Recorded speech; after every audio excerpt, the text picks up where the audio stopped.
Hello and welcome to another episode of Parker's Previews powered by The Hammer. This is a show where I'm going to take stats, data, analytics, advanced stats even, and distill them down, comb through some college football matchups so we can be better consumers of college football content and we can be better investors as we approach these games. Coming to you after a 2-1 week last week. Pretty happy with it. Minnesota disappointed me a little bit, but Texas came through for me. Clemson came through for me, and I've got 3 more bets this week I think are pretty fun. Go ahead and make sure you're subscribed to the YouTube channel here below. Make sure you follow me on Twitter at Stats of War. You follow at Parker's Previews on Stats of War.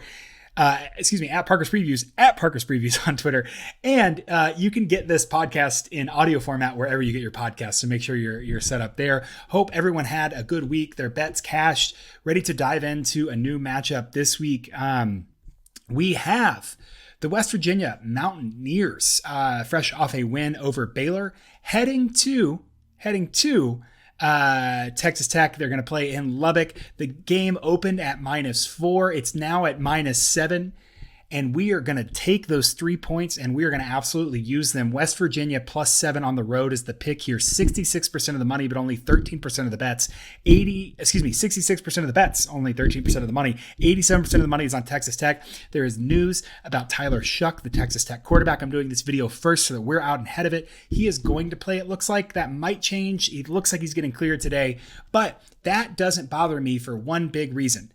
Tyler Shuck does not play defense for Texas Tech. Tyler Shuck is not going to stop Tony Mathis. So I think we'll talk about West Virginia's run game. We'll talk about why I think they'll be able to keep points here, why I think 7 is far too many for this game. Texas Tech is 3-3 in their last 6 games in spread against the spread against West Virginia. Overall, Texas Tech is 1-2 straight up in their last 3 games, 2-1 against the spread, but they're 2-3 against their spread in their last 5. West Virginia, 3-2 in the spread, last 5 games, 2-1 in their last 3 games here. I like West Virginia here. Let's break down some of the numbers. Let's talk about why. So I'm projecting this about 28-33, 34. So that's that 5-6 range. I understand why you would think Texas Tech's going to win, but if we get those extra 3 points, we get a touchdown here. Anything inside of a touchdown, I'm feeling pretty good about that for West Virginia. And I think West Virginia money line is a little bit of a just toss some pizza money on that West Virginia money line. It's not a bad investment either. So, if we look at these breakdowns, let's go ahead and start. So West Virginia barely positive in EPA per play margin. That's not a. There we go. Okay. EPA per play margin, barely positive there, 69th in the nation. Texas Tech is 70th. So not a really, great quality teams. Opponent adjustments, if you look at the non-con opponents that they've played, I think Texas Tech, a little bit underwhelming with that Houston play. They have played Texas so far. But generally the schedules are pretty similar here, and you see some big asymmetries. West Virginia's offense, 34th in the nation in EPA per play. Texas Tech's defense is 51st. And so there is really one elite unit in this game, and that is West Virginia's offense. West Virginia's defense has struggled a little bit. 117th in EPA per play, 83rd in offensive EPA per play for Texas Tech. Of course, bouncing between Donovan Smith and Baron Morton, backup quarterbacks, hasn't been excellent there. Looking kind of overall, West Virginia pretty decent in finishing drives. They're 15th in points per drive, net points per drive, compared to 112th on defense. So they're just definitely outscoring people. Texas Tech a little more balanced to kind of the finishing that drive outcomes. They're 52nd in net points per drive, 59th on offense, 63rd on defense. Some contrasting styles. West Virginia actually a little more balanced than what you would think for a Graham Harrell team in terms of the air raid. They're 37th in rush rate over expected, and Texas Tech is 8th. So really slinging the ball, throwing that a lot as well. Huge. Two teams that really had a huge disadvantage in field position here as well. 104th for Texas Tech in net field position at -2.9, -1.2 for West Virginia. That's 89th overall. So definitely some special teams weirdness I think could happen in this game. Could definitely affect the outcome here. But let's let's look at these two teams and let's kind of see what we like about both sides and why West Virginia will be ultimately, I think, will be the better bet here. So when I look at these teams, I'm going to think about kind of their run pass splits and their early downs, late down splits and their drive quality. So let's look at both of those. West Virginia, very balanced on offense, 32nd in EPA per pass, 41st in EPA per rush, despite, again, very heavy, very rush heavy. So what that tells me is they're moving the ball consistently. They're optimizing between run and pass in such a way that both units are maximized. Really good strategy in terms of mixing there. On offense, they're a lot more explosive in the run game. 57th in EPA, or 57th in success rate rushing, but they're 41st in EPA explosiveness for rushing. So a lot more explosive than they are successful in the run game. It really increased the last couple of weeks. I think Tony Mathis is really coming along. He had a great game against Baylor, averaged 7.6 yards per rush against a pretty good Baylor defense. On the season, Tony Mathis Jr., 5.0 yards per attempt, 5 touchdowns, only 1 fumble, 2.3 yards after contact, and 12 runs of 10 plus yards there. So really, some explosiveness has been wanting, but if you look at kind of his season breakdown, again, like I said, coming on strong down the stretch, 3.0 yards after contact against Baylor, 7.4 yards per attempt, 2 touchdowns, and he had 5 of his 12 season runs of 10 plus yards came against Baylor last week. They've really got this run game popping. That's bad news for Texas Tech because even though their pass defense has been okay, I'll talk about that in a second, their run defense has been abysmal, 101st in rushing EPA per play. So pretty rough there. And remember, when we see a big split, right, we see a 101st and a 28th or something like that, that's going to lead us to think selection. Teams really aren't passing against Texas Tech unless it's in an obvious passing situation. That is going to be a really rough deal for Texas Tech because if West Virginia decides to test that pass defense, it's certainly not going to look like the 28th best pass defense in the nation.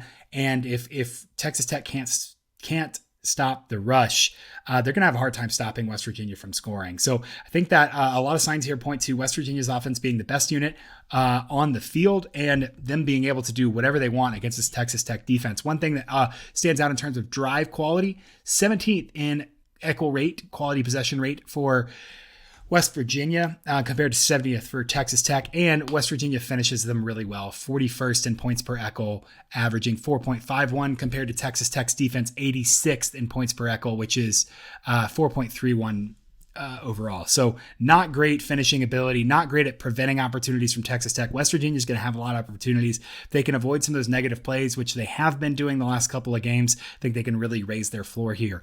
No lean on field position. Both teams have been pretty bad in field position overall. And so I don't think that, I don't think we should discount that there's no lean here. We should just acknowledge both of these teams being bad at starting field position on offense and defense, or at least for Texas Tech on defense, means that there's going to be a lot of volatility here. Returns are going to matter. Look for a special team score. Look for a big punt return to maybe affect the ultimate outcome of this game. But these two teams, not like one of them has a dominant advantage in field position over the other on this side of the ball. West Virginia 30th in early downs EPA, averaging 0.0104. So on all offensive plays, they're averaging 0.134, but they're averaging 0.104 on early downs. That's really great. And almost a 50% success rate on third and fourth down. So Texas Tech has been pretty decent on third and fourth success rate, 37.84, but they're 54th on early downs EPA, allowing negative 0.023. Not great on early downs there. West Virginia should be able to make hay, stay ahead of the chains, and really pick on this Texas Tech defense. On the other side of the ball, you have kind of a worst on worst matchup. 83rd in offense if EPA for Texas Tech, and 117th in offensive or defensive EPA for West Virginia. One thing that I like to look at is the split between success rate and EPA. Texas Tech is 68th in offensive success rate, but they're 83rd in offensive EPA per play. What does that tell me? Negative plays. That is going to be an issue. They really have made some boneheaded plays and really gotten behind the chains, especially look, they're 74th in early downs EPA.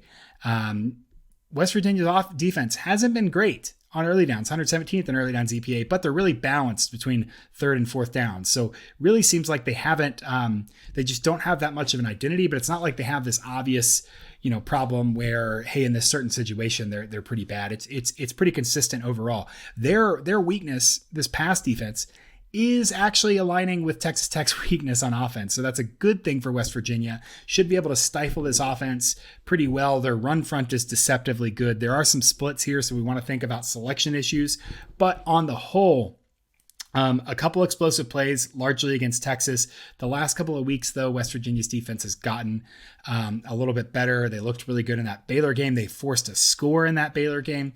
And so I think that because this Texas Tech offense doesn't really excel at anything except starting in good field position, they're going to have trouble overall moving the ball consistently, scoring consistently, and that leads me to take the road dog in this situation.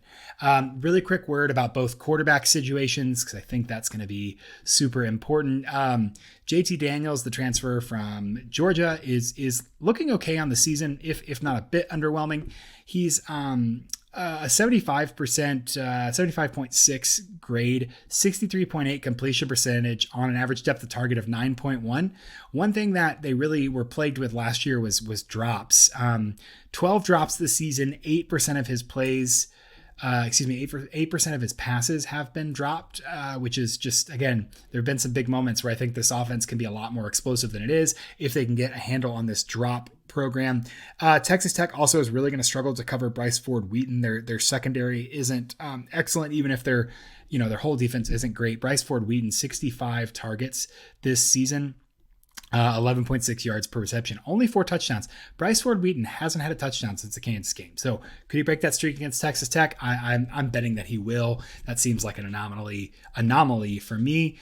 On the other side of the ball, we want to look at, Texas Tech's quarterback situation has not been great. I don't think that's unfair to say. I like Donovan Smith. I think that he is an interesting player, but 215 attempts, 66% completion, 11-7 touchdown interception ratio, 6-10 big time throw to turnover worthy play ratio, 8.4 ADOT, and then 5 drops for his passes as well. Not great. Just again, too much volatility, too many negative plays, 10 turnover worthy plays. That's almost 4% of his total passes. And that's just not going to get it done. So Baron Morton is not, I know that there's some folk status with how he played against Oklahoma State, but a lot of that was junk ball. It was yards after the, his extending plays, was yards after contact. Wasn't necessarily the business of lining up and running, down to down successful plays. So if they can get Shuck in there, get a little more accurate, maybe that's a threat, but I still think there's a learning curve, and the weapons for Texas Tech aren't exactly where they want them to be. I've jokingly referred to them as kind of an island of misfit toys. So West Virginia's pass defense is of concern, but Texas Tech's pass offense has not necessarily been potent this season. I think there's no reason that Texas Tech couldn't win at home, but in a highly volatile game, I'm going to take the road dog, West Virginia, +7 if you can get it. Seems to be the right move here. Thanks so much for listening. Make sure you followed the YouTube channel, get the podcast wherever you listen to those podcasts. Follow me on Twitter @StatsOfWar, and I'll be back tomorrow with another Best Bet.